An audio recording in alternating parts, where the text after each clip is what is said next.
Nau mai hoki mai te whānau whū titiro ki tōku unu mūrahi, ko te musashi tēnā.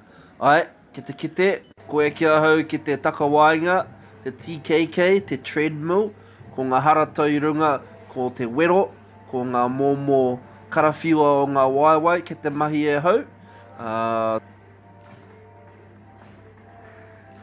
Tēnā pia a tōna wā, ka hoki a hau ki te mahi kapahaka te maurāku.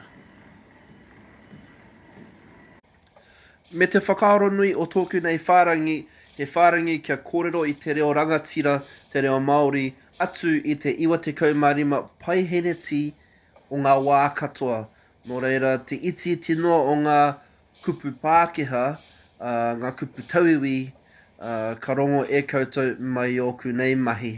Nō reira, koia te tino pūtake kia taia koutou ki te rongo i te mita te reo rere o ngā kupu.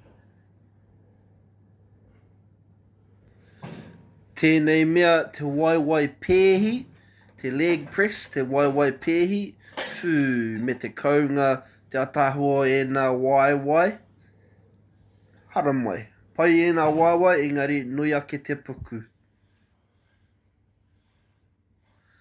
Ai, e kore, tōku mea, tōku wahanga pai, ko te meke, ko te whana, engari kare ngā karapu mō tēnei kaupapa, weno ko te mahi, ko te haratau, i te tere me te kaha o kunei meke. Nā reira, tēnei mea te elastic resistance band, te taura ātete, hei hāpai i te kaha, hei hāpai i te tere o ōku nei meke. Nō reira e koutou mā tēnā pēhingia te pātene mo te like me te subscribe, kia whāroaroa te kitenga, te rongo o tōku whārangi ki te ao katoa.